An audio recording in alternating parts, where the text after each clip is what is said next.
tsunami are usually generated by offshore active faults or trenches, and kapag may malakas na lindol sa dagat, o pwede rin itong mangyayari kapag may submarine landslide o di kaya ay submarine volcanic eruption, or very rarely meteorite impact. But again, karamihan ng mga tsunamis sa Pilipinas are generated by the trenches. Matapos tumama ang magnitude 8.8 na lindol sa Kamchatka Peninsula sa Russia kanina, agad nag-issue ng tsunami advisory ang Philippine Institute of Volcanology and Seismology o PHIVOLCS. Ayon sa PHIVOLCS, ilang coastal areas sa bansa na sakop ng Pacific Ocean ang posibleng makaranas ng kulang sa 1 metrong taas ng alon o tsunami wave. Una nang sinabi ng PHIVOLCS na maaaring maranasan ang tsunami wave bandang 1:20 hanggang 2:40 ng hapon kanina. Hindi pa rin ito inaalis ang posibilidad na tumaas pa ang alon sa mga susunod na oras. Yung recommendation kasi natin is for them to stay away from the beach, shore, and yung may bahay malapit sa shoreline, they have to move farther inland kasi po although ang iniisip natin since maliit lang naman siya or less than 1 meter, but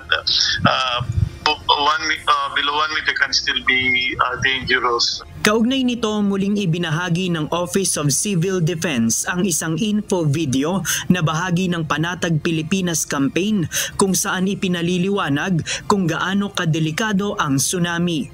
Kapag nasa malalim na parte ng dagat, umaabot ng 800 kilometers per hour ang bilis ng isang tsunami o halos kasing bilis ng lipad ng isang eroplano. Pagdating nito sa dalampasigan, nasa 40 hanggang 80 kilometers per hour naman ang bilis nito. Parang takbo ng kotse sa kalsada.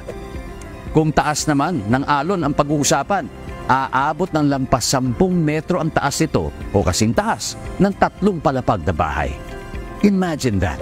Kaya we should take it seriously kapag may tsunami warning sa ating lugar. Samantala dito sa Pilipinas, ayon kay PHIVOLCS Director Teresito Bacolcol, hindi naman maaapektuhan ng lindol sa Russia ang 6 na major active trenches dito sa bansa. Ang mga active trenches dito sa Pilipinas ay may kakayahan na magdulot ng magnitude 8 na lindol sa dagat kung saan kaya nitong magdulot ng matataas na tsunami waves. Hindi siya connected, walang effect yun sa shore, sa mga trenches din natin kasi masyado nang malayo.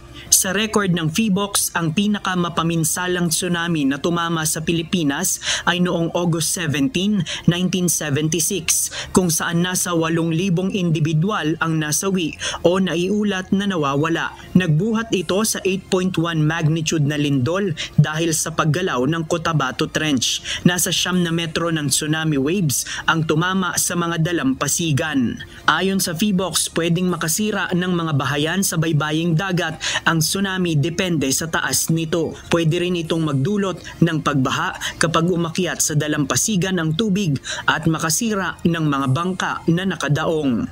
JP Nunez, UNTV, News and Rescue. Diyos ang aming sandigan, serbisyo publiko ang aming pinahahalagahan.